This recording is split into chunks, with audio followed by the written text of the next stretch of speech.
BJP chief JP Nadda का कार्यालय 1 साल के लिए बढ़ा दिया गया है। नड्डा ने 2019 में बीजेपी के राष्ट्रीय अध्यक्ष का कार्यकाल संभाला था। इस साल होने वाले 9 राज्यों के विधानसभा चुनाव अब नड्डा के नेतृत्व में ही पार्टी लड़ेगी।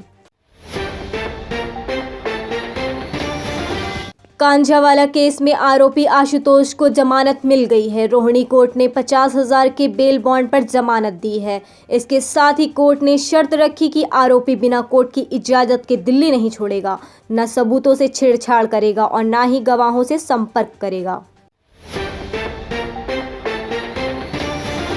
भारत जोड़ो यात्रा इन दिनों पंजाब में है। यहां राहुल गांधी की सुरक्षा घेरे में एक बार फिर चूक हो गई। बता दें कि एक युवक राहुल गांधी के सुरक्षा घेरे को तोड़कर उनके काफी करीब आ गया था। उनके गले लगने की कोशिश की। ये सब कुछ अचानक इतनी तेजी से हुआ कि कोई कुछ समझ ही नहीं पाया। हालांकि राहुल के आसपास मौजूद लोगों ने उसे तुरंत वहां से हटाया। दिल्ली नगर निगम की तरह ही चंडीगढ़ नगर निगम में भी बीजेपी और आम आदमी पार्टी के बीच सीधा मुकाबला था। चंडीगढ़ के नए मेयर बीजेपी के अनूप गुप्ता होंगे। बीजेपी के अनूप गुप्ता ने आम आदमी पार्टी के जसबीर सिंह को शिकस्त दी थी।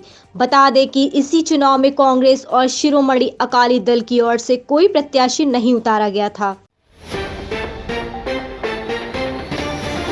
सीबीआई ने एक रिटायर्ड रेलवे अधिकारी के घर पर छापा मारा है। अधिकारी के घर से करोड़ों रुपए मिले हैं, साथ ही करोड़ों के कीमती ज्वेलरी भी बरामद की गई है। छापे में सीबीआई को भी इतनी संपत्ति देख यकीन नहीं हुआ। अधिकारी भी आय से अधिक इतनी संपत्ति देख भौचक्के रह गए।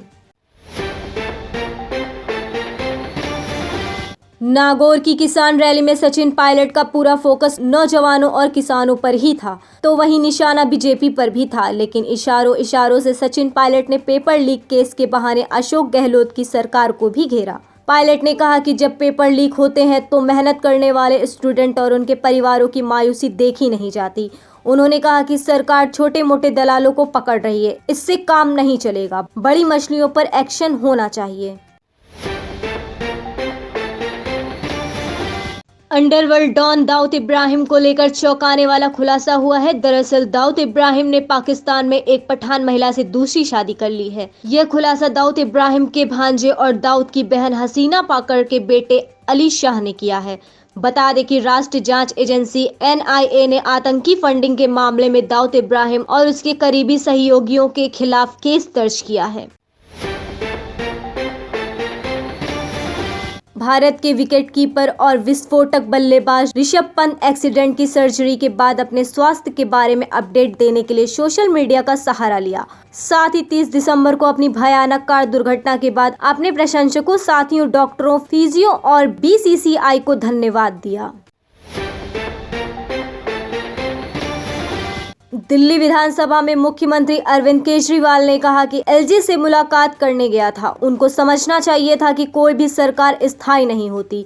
हो सकता है कल केंद्र में हमारी सरकार हो। हम चुनी हुई सरकार की इज्जत करते हैं। हमारी सरकार शिक्षकों को ट्रेनिंग के लिए फिनलैंड भेजना चाहती है। बिहार सरकार के शिक्षा मंत्री प्रोफेसर चंद्रशेखर द्वारा रामचरितमानस पर दिए गए बयान पर मुख्यमंत्री नीतीश कुमार ने कहा है कि कहीं कोई विवाद नहीं है। यह सब फालतू बात है। इन चीजों पर कहीं विवाद नहीं होना चाहिए। नीतीश कुमार ने कहा कि हम लोगों का मानना है कि कोई भी धर्म को मानने वाला हो, किसी तरीके का हस्तक्षेप नहीं होना चाहिए। नीतीश कुमार ने उपकेंद्र कुशवाहा से मिलने की बात कही है।